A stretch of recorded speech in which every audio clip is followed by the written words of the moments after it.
The IMF team, overseen by William Brandt, is attempting to intercept a stash of lethal nerve gas which is on board a plane ready to take off for Russia.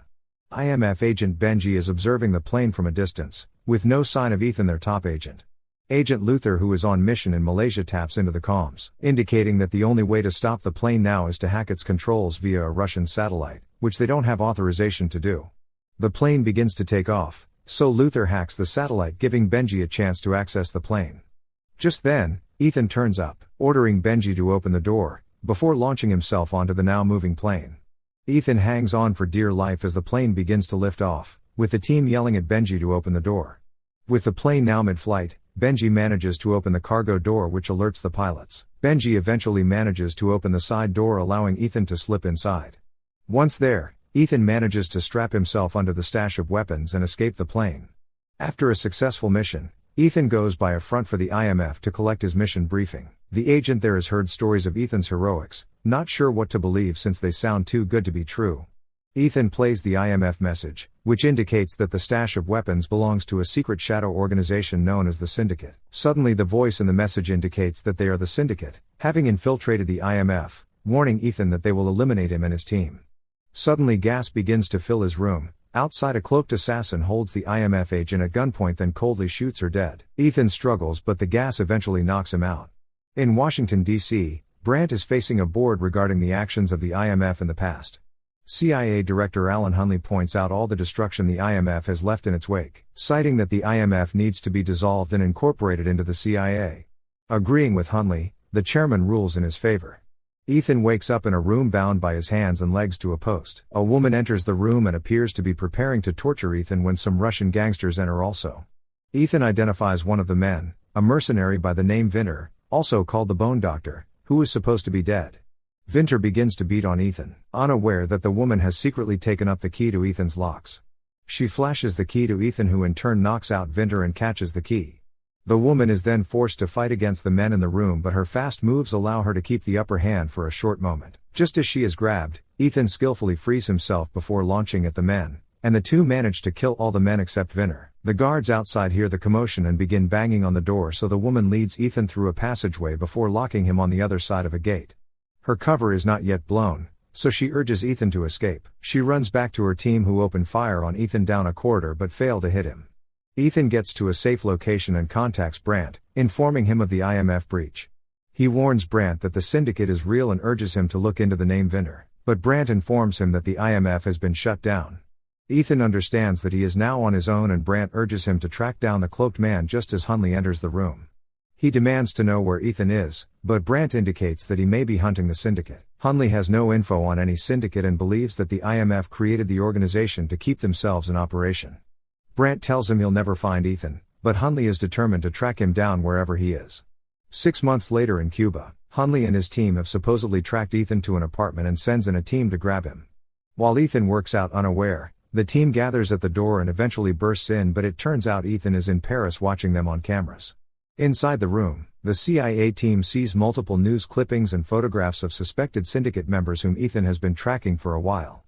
Benji, who has been demoted to a desk job, receives a letter indicating that he has won a trip to a famous opera and is ecstatic. He is then called into a meeting with Hunley, accusing him of secretly helping Ethan evade them, but Benji's response passes the polygraph test. Benji gets himself a suit and gets to a Paris train station when a hooded figure hands him a package and disappears. He curiously opens the package to find a pair of glasses inside. Once he puts them on, Ethan begins talking to him. Ethan sends him a drawing of the cloaked man, asking Benji for help to track him down, as Ethan suspects that he will be at the opera.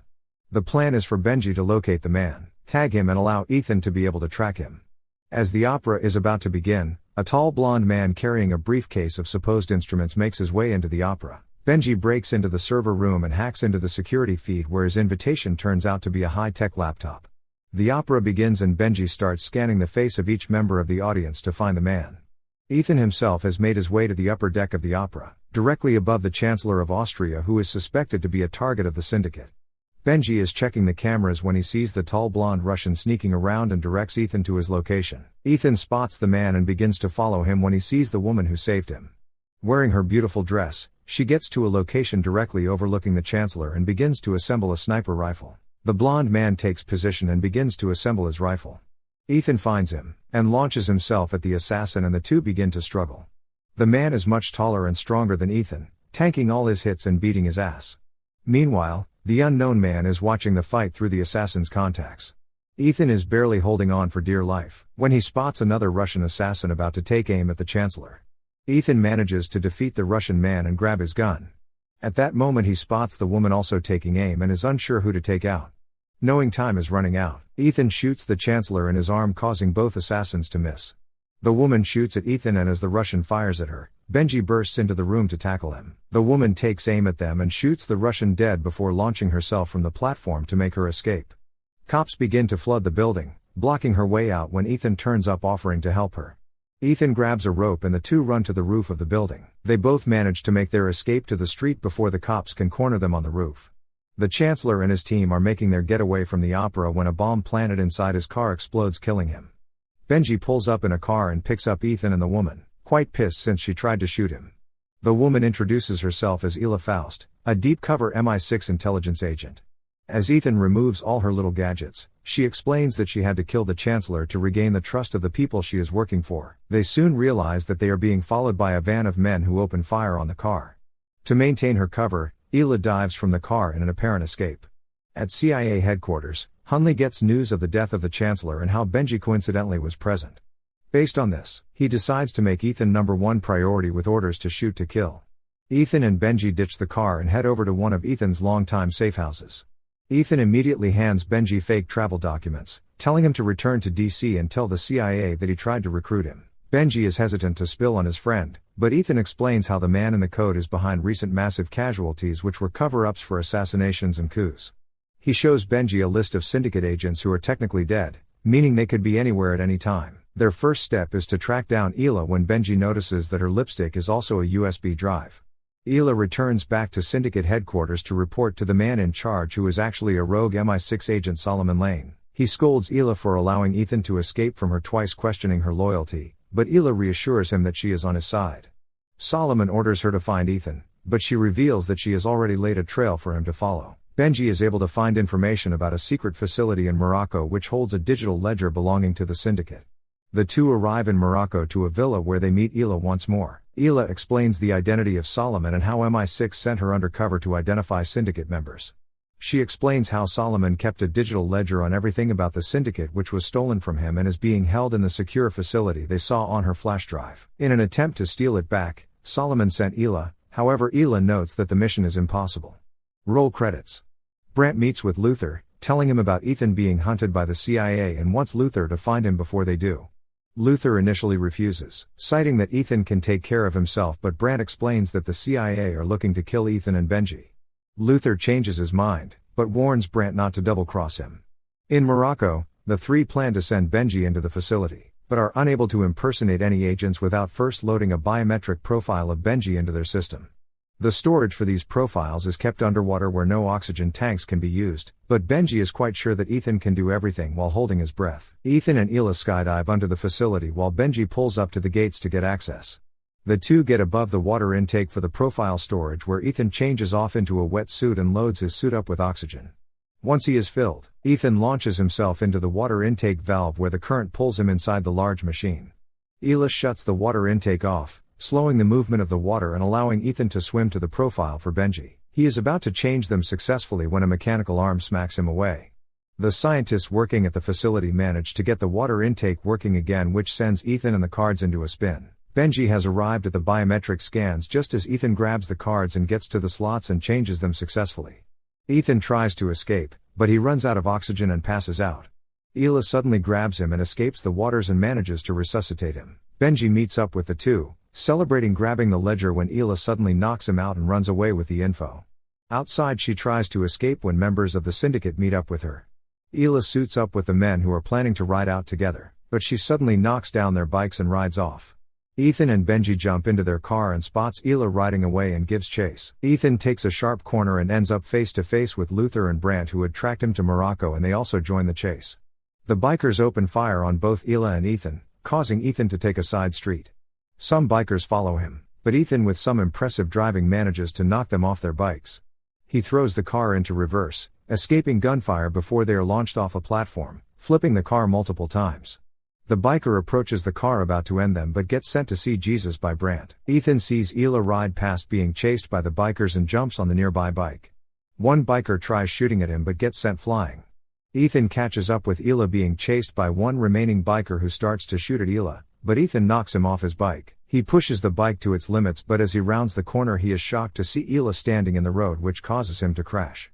Ilsa then jumps back onto her bike and rides away. Brandt, Benji and Luther arrive at their safe house where Ethan is already present, just sitting in silence and defeat. Benji reveals that he made a copy of the ledger, so Ethan gets an idea. Ilsa arrives in England where she hands over the drive to the MI6 chief. After all she's been through to get it, he doubts that it is even authentic, citing that manipulation is what Solomon does best. The chief reveals that he wants Ilsa to return to the Syndicate and to kill Ethan to regain Solomon's trust. Ilsa refuses, but the chief suggests that she can always disappear as only a few people even know she exists. Back in Morocco, Ethan and the team realize that the ledger is encrypted with the biometrics of the Prime Minister of Britain. They figure out that Solomon used them to get to the ledger and is planning to go after the Prime Minister soon. Ilsa brings the disc to Solomon and learns that the disc does not hold a ledger, but Solomon refuses to say exactly what it is. His men check the disc but realize that it is empty. Ethan manages to track down Ilsa, who thinks that Ethan knew the disc was blank, but after thinking back realizes that her agency chief is the one who wiped the disc. Ilsa reveals that Solomon has left a message for Ethan and reveals a device which suddenly scrambles their comms, and they soon realize that Benji is missing. They race to the parking garage only to see a van speeding away with Benji. Solomon then calls Ethan, telling him to bring the disc to save Benji. Ethan decides that they must get to the Prime Minister before Solomon does, and even though he knows that this is exactly what Solomon wants him to do, he thinks that this is how they will finally beat him. Brandt reaches out to Hunley, who is on his private airplane, giving him their location. He wants to put an end to things but wants to avoid seeing his friends get killed. Benji is taken to a room where both Vinter and Solomon are present, with Solomon ordering his men to get Benji ready. Hunley lands in London and meets with Brandt on the night of an auction where the British PM is also present. Hunley spots the MI6 chief at the function and informs him of Ethan's plan to kidnap the Prime Minister. The MI6 chief sets up a meeting with the PM, and Brandt informs him of Ethan's attempt to bring down the Syndicate. The name rings a bell and the Prime Minister looks to the MI6 chief to answer as to why the Syndicate is still active. The chief tries to deflect, but the Prime Minister responds to Brandt saying that he knows the name Solomon. He adds that the Syndicate was a creation of the MI6 chief, to use former intelligence agents to perform missions without oversight. The files Benji stole from the vault is actually an immense secret budget that could be used to fund the Syndicate for decades. The Prime Minister rejected the offer, but the MI6 chief apparently went ahead with the plan even though he still denies the Syndicate's existence. The Prime Minister attempts to leave but Hunley stops him, warning him that Hunt is extremely skilled and he could be anywhere and even anyone. Suddenly, the MI6 chief shoots the PM with a tranq truth dart, then rips off his mask to reveal that he is actually Ethan. Ethan holds Hunley at gunpoint, then rings up Luther, who along with Brandt begins to scan and upload the PM's biometrics.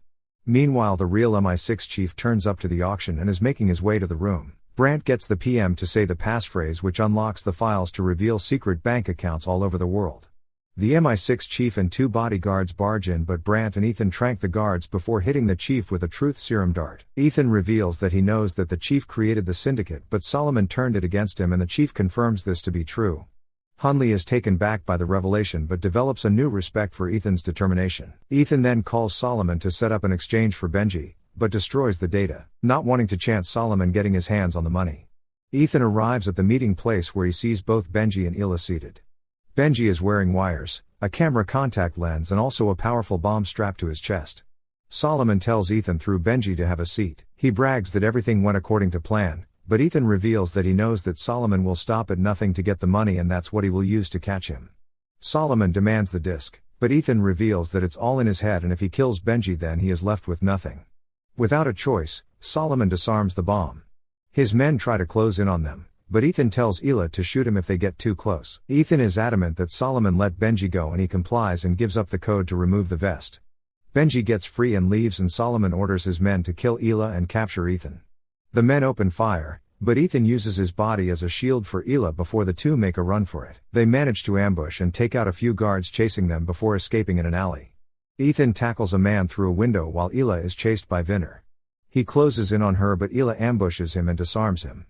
The two pull knives and begin to battle, but Ilsa is faster than Vinter and manages to kill him. Meanwhile, Ethan recovers from the fight and is making his escape when Solomon finds him and begins to chase him. Solomon catches up with Ethan, shooting at him, causing Ethan to escape down a hole. Solomon finds him laying at the bottom and jumps down after him and is about to shoot, but it turns out to be a trap as Ethan's team have trapped him inside a bulletproof glass cage. He shoots the glass in anger, but they gas him until he passes out, just like what he did to Ethan. Having witnessed an IMF success firsthand, Hunley returns to the Senate committee and claims that their previous meeting served as a pretext to help Ethan expose and shut down the Syndicate, convincing the committee to restore the IMF. After the meeting, Brandt welcomes Hunley as the new IMF secretary. Remember to subscribe and turn on notifications, so you can watch more movies like this. Thanks for watching.